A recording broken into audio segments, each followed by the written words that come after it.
I wasn't sure why I agreed to help her little sister that afternoon, but there I was, crouched over a tangle of tangled cables and instruction manuals in the corner of her apartment, my back stiff, the hum of the radiator filling the otherwise quiet room. Her little sister, Emma, perched cross-legged on the couch, eyes darting between me and the stack of broken electronics I was supposed to fix, asked questions I barely understood, and laughed at my fumbling explanations like it was a private joke. And then she left the room. That's when she appeared. Graceful, calm, almost startlingly so. I had seen her before, at gatherings, in passing, but now, standing in the doorway, hair pulled back loosely, the faintest crease at the corner of her eyes from years of smiling and worrying and living, I realized I hadn't really looked at her before. "Need a hand?" she said, voice even, confident, but something in the pause that followed made my stomach tighten. She didn't just offer help. She offered herself in that brief, measured moment of stillness.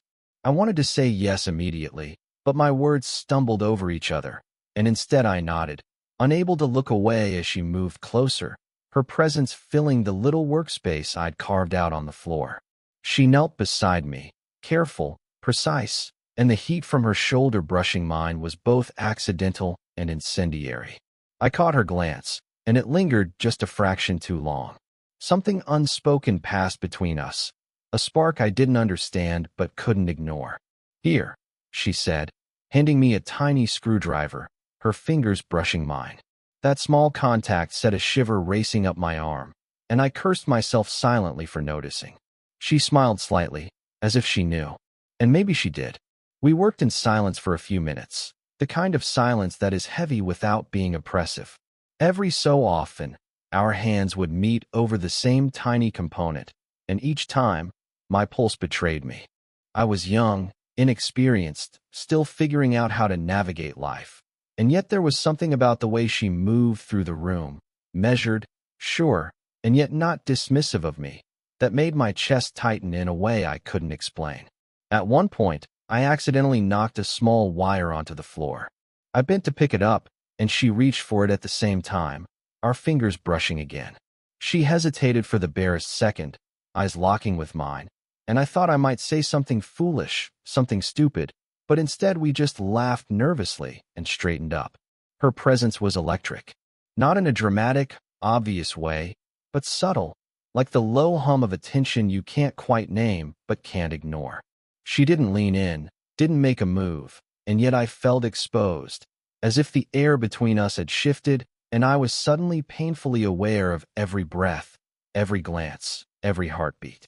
Then, just as quickly as she'd appeared, she stood, dusted her hands on her jeans, and offered a small, enigmatic smile. "I'll leave you to it," she said, voice calm, ordinary, but I noticed the pause, the tiny hesitation before she turned away. I watched her leave the room, and even though I told myself I shouldn't, I found myself replaying that single glance, the brief brush of our fingers, the quiet intensity in her eyes. I knew, absurdly, that I would keep thinking about it long after she'd gone, wondering if she had noticed the same spark I had, and if she had, what it meant, if it meant anything at all. I crouched back over the electronics, but my hands shook just slightly. Not from the work, from her. And I realized, in a way I wasn't ready to admit, that the afternoon had only just begun. The next afternoon, I found myself back at her apartment, armed with another tangle of wires and half-forgotten tools. Emma had business elsewhere, which left just the two of us alone in the quiet apartment. The hum of the old radiator was the only background noise, along with the occasional scrape of my screwdriver against stubborn metal. She stood by the counter, arms crossed, watching me with a faint frown.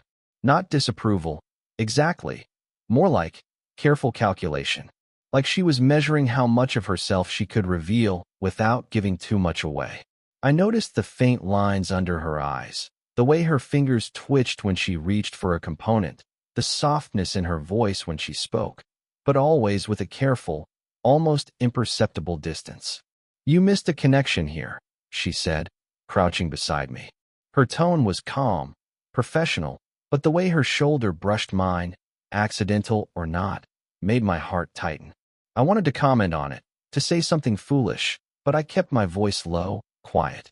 She sighed, a soft, almost imperceptible exhale, and for a fraction of a second, I caught a glimpse of fatigue behind her poised exterior. She's strong, confident, almost untouchable, but right then, she looked human, vulnerable, real. I didn't say anything, just handed her a tiny screwdriver when she reached for it. My fingers brushed hers, and I felt the quick, involuntary tremor in my own hand. She didn't pull away, not immediately. She simply continued working, leaning closer than necessary, a small smile tugging at the corner of her lips when something finally clicked into place. Finally, she muttered, shaking her head slightly. Then, almost inaudible, she added, I thought I'd never figure this out. Her eyes met mine for a heartbeat. No pretense, no guarded shield. And then she looked away, cheeks slightly pink. That little flash of vulnerability made my chest ache. I wanted to reach out, to say something comforting, but the words stuck in my throat. We worked side by side in silence, but it wasn't uncomfortable. Each movement, each small glance, each accidental brush of fingers carried its own weight. I noticed the way her hair caught the sunlight streaming through the window, how she tensed and relaxed when a wire refused to fit, the quiet laugh she let out when I accidentally knocked a component onto the floor. Tiny moments, seemingly inconsequential, but they made the space between us feel alive, charged. Then she paused mid-motion, just for a second, and tilted her head at me. I don't usually let anyone in like this, she said softly, almost in passing. Her words weren't directed at me entirely, and yet they landed with unexpected weight. I nodded, unsure if she wanted me to reply, and for the first time, the energy between us felt mutual. Not fully understood, not fully defined, but undeniably present. She leaned back slightly, exhaling again, tired but strangely light. I wanted to study every nuance, the lift of her brow, the way her hand lingered on the edge of the counter, the faint curve of her smile, but I kept silent. My pulse quickened anyway. And then, just before she turned fully away, her hand brushed mine one last time. Longer this time. No words. No explanation. Just a spark that neither of us could, or would, name. I swallowed hard, and even as she moved to the kitchen, her energy lingered. Quiet, heavy, familiar. And I realized I would spend the rest of the day thinking about that brief contact, that moment that didn't have a label, but carried everything. The rain started just as I arrived, drumming lightly against the window panes, making the room smell faintly of wet asphalt and the faint tang of old books. She was there, sleeves rolled up, sorting through a pile of papers at her kitchen table. The dim light cast shadows across her face, highlighting the subtle curve of her jaw, the slight downturn at the corners of her mouth. She looked tired, but there was something deliberate in the way she moved, careful not to draw attention to her exhaustion. I set my bag down quietly, and she glanced up, her eyes flickering with that same unreadable energy I couldn't shake. We exchanged no words for a long moment, just that shared awareness of each other's presence. My hands itched to reach out, to touch, to say something that might cross a line we weren't supposed to, but I stayed frozen, conscious of the distance between us, physical and unspoken. You stayed late at work again? I asked finally, careful to keep it casual. She shrugged, barely. A few extra hours. You know how it is. Her fingers lingered on a paper as if to steady herself, and I noticed how her hands were slightly rough at the knuckles, worn from constant use. My pulse hitched, as if the small, human details carried more weight than they should. We settled into a quiet rhythm, sitting opposite each other, each absorbed in our tasks, and I felt that strange tension, the closeness without permission, the electricity in silence. When she leaned forward to hand me a pen, our hands brushed. Not fleeting, not accidental. I held the contact just a heartbeat too long, eyes locked with hers. She didn't pull away, didn't speak, just let the moment hang between us. A sudden phone buzz shattered it. She glanced at the screen, lips tightening. It's nothing, she muttered, dismissing it quickly, but I caught the brief flicker of something. Maybe unease, maybe hesitation. I didn't ask, though every instinct screamed to. The storm outside picked up, rattling the windows, and I moved slightly closer, under the guise of checking a detail in her notes. Our knees brushed. I could feel the heat radiating off her, subtle but undeniable. My chest constricted, and I reminded myself, don't move. Don't say anything. Just keep it normal. She laughed softly at something in the notes, brushing her hair behind her ear. The gesture, so ordinary and human, made my stomach knot. I wanted to reach across the table, to tuck the stray strand of hair behind her ear myself, but I didn't. Instead, I swallowed hard and focused on the papers. And then, as lightning flashed and illuminated the room, our eyes met again, and I could swear the air thickened. The space between us seemed to shrink, the world outside falling away. My hand twitched, as if it knew the direction it wanted to take. She leaned slightly forward at the same time. A heartbeat later, the sound of her ex's voicemail cut through the moment. A chirp, a beep, and suddenly the spell broke. She pulled back, cheeks flushing faintly, eyes briefly avoiding mine. I exhaled silently, my own hand frozen midair, caught between impulse and restraint. The room felt smaller, heavier, charged with something unnamed. I stayed in that tension for a moment longer, unable to move, unable to speak, before finally forcing myself to look down at the papers, the storm outside matching the turmoil inside. And yet, even as I buried myself in work again, I couldn't stop thinking about how close we had come, how almost, just almost, I had crossed a line I wasn't supposed to. The apartment was quiet except for the soft tick of the wall clock. I'd come to check on her again, under the pretense of helping with some minor repairs, but as soon as I stepped inside, I realized neither of us wanted to move, or speak, or even breathe too loudly. The weight in the room was different now, thicker, almost tangible. She was standing by the window, looking out at the gray sky, hands clasped loosely in front of her. Her posture was stiff but not entirely defensive, and I could see the faint tremor in her fingers, the subtle tension that hadn't been there before. I stayed near the doorway, unsure whether to cross the room or stay put. Finally, she spoke. Not at me, not really, just to the space between us. Do you ever wonder what we're doing? Her voice was quiet, almost fragile, but it carried across the room like a dropped stone in still water. I froze. The question wasn't casual. It wasn't small talk. It was heavy, and I realized I had been asking myself the same thing every time I came here, every time our hands brushed, every time our eyes lingered too long. I think about it, I admitted, keeping my voice low. A lot. She turned slowly to face me, and for the first time, I noticed the exhaustion behind her composed exterior, the small shadows under her eyes, the faint crease at the corner of her lips. It wasn't just fatigue. It was the weight of choices, the gravity of a life lived in quiet control. And somehow, that made her feel more human, more fragile, more achingly close. We didn't move. We didn't sit. We just stood there, the space between us charged with everything unsaid. Her gaze didn't waver, but her lips pressed into a thin line, and I could see her pulse quicken at her throat. I don't know if this whatever this is makes sense, she said finally. There was no accusation, no plea, just the simple honesty of confusion. And I don't know if it ever will. I swallowed hard, feeling my throat tighten. I wanted to reach for her, to offer some reassurance, some connection, but the air between us was delicate, and I couldn't risk breaking it. Maybe it doesn't have to make sense, I said quietly. Maybe we just feel it, and that's enough for now. Her eyes softened, but only for a moment. She looked away, toward the muted light of the window, and I could see her shoulders slump slightly, as if the weight of her own honesty had exhausted her. I can't pretend this is nothing anymore, she whispered. The words weren't directed at me entirely, but they landed with devastating clarity. My chest tightened. Every instinct I had told me to step closer, to do something, anything, but I stayed still, anchored by the sheer force of what she'd just admitted. The silence returned, heavier than before.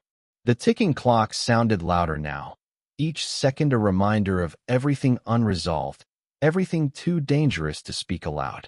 And then she let the quiet stretch, letting her vulnerability hang in the air like fragile glass. "I don't even know who I am in this anymore," she said finally, voice breaking just slightly. And that line, so unguarded, so achingly human, made my heart clench. I wanted to tell her it was okay, that I understood, but I couldn't.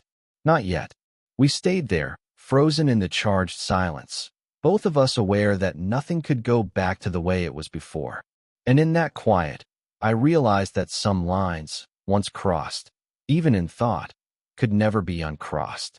I arrived that evening carrying the small box of tools, but before I could even set them down, she was sitting at the table with an envelope in her hand.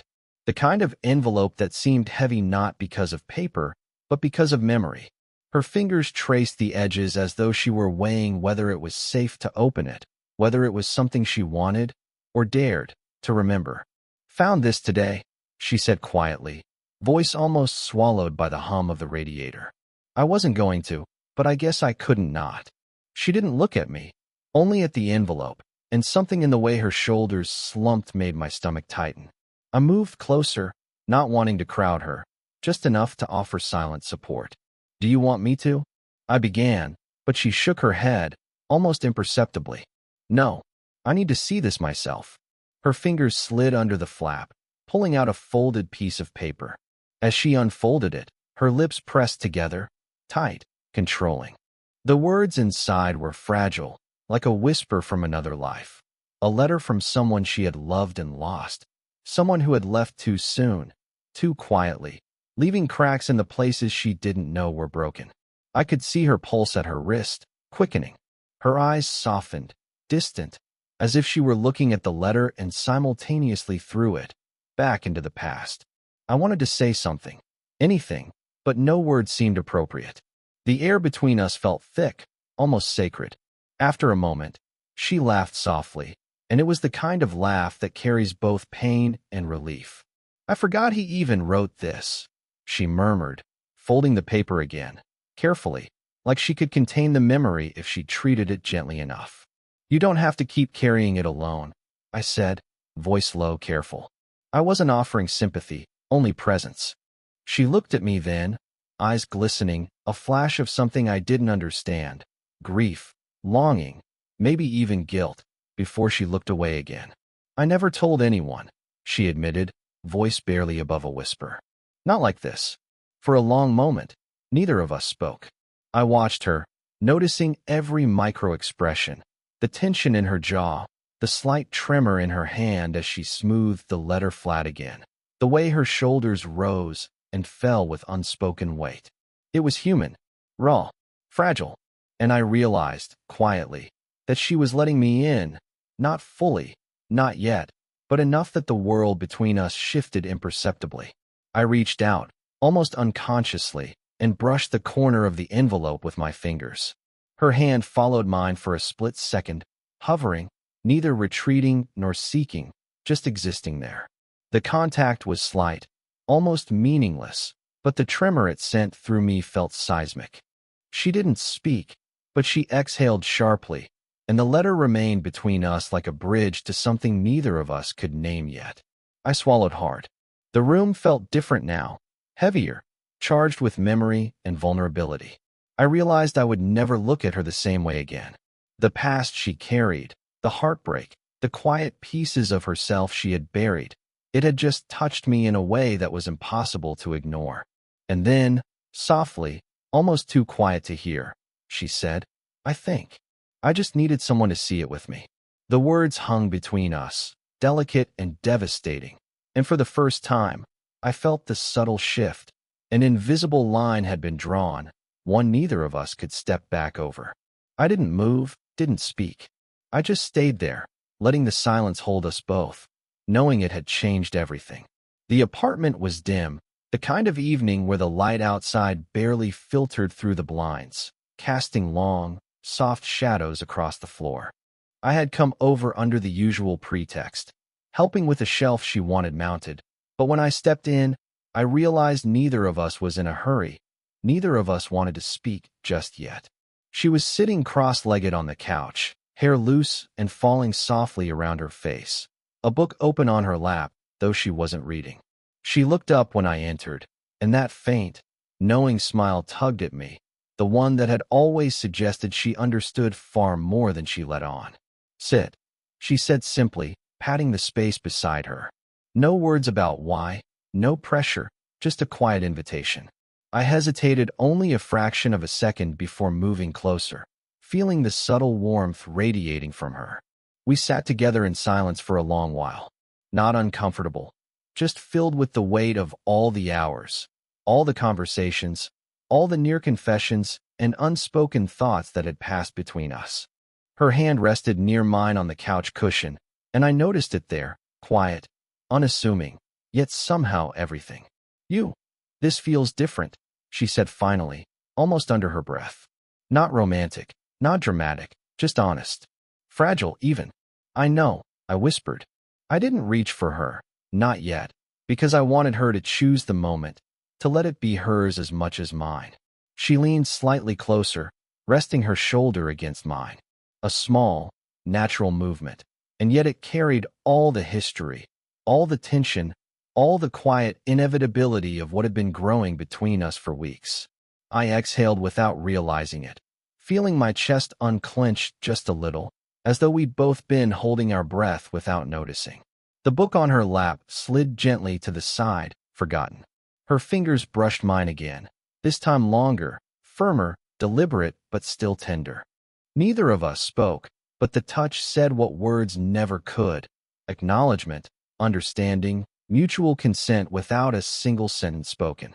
The storm from earlier in the week had cleared, leaving the room scented faintly of rain and quiet calm. The world outside was still, but inside, everything felt settled.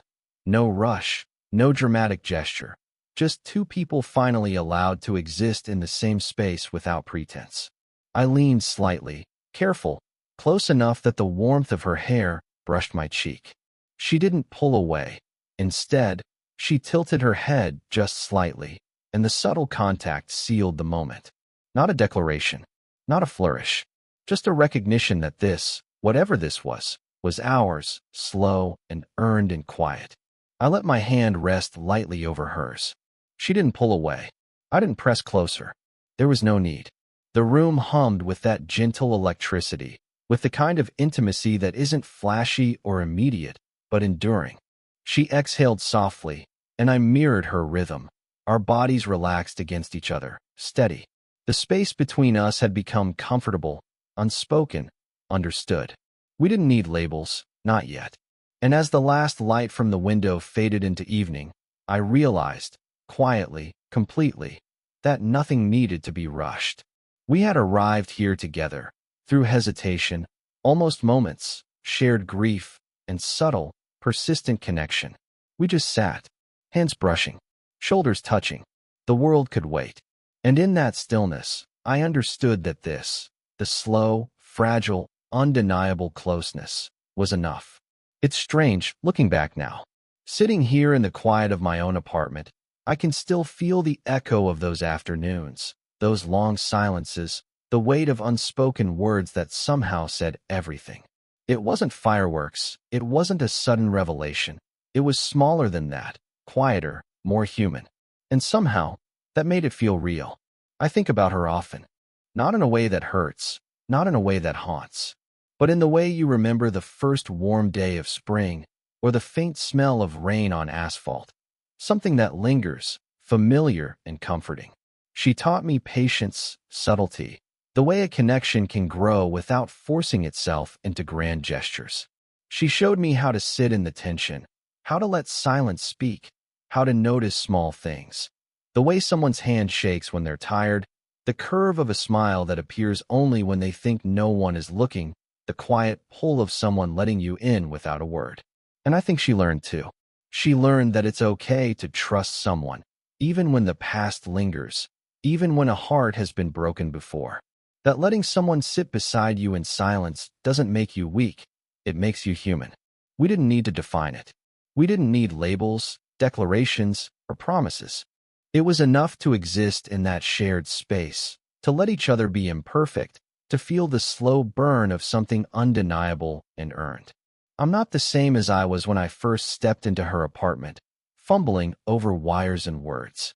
And she's not the same either, stronger, quieter, and somehow lighter in the moments she allows herself to be seen. The last time I saw her, we didn't talk much. We just leaned against the doorframe, hands brushing, a faint smile shared, the world outside moving too fast to matter. That simple touch, that moment of quiet understanding, stayed with me long after I walked away. And I carry it still, the gentle, persistent proof that love doesn't always announce itself loudly. Sometimes it just exists. I suppose that's what I learned most of all. Love doesn't always have to be claimed or shouted. Sometimes it's the small moments, the subtle sparks, the silences that say more than words ever could. And when it's real, you feel it, deep in your chest, quiet but unshakable. So, if this story made you feel something, whether a flutter, a pang, or a quiet smile, let me know in the comments. Would you want more stories like this? Because somewhere, in quiet spaces and subtle glances, stories like these are always waiting to be told.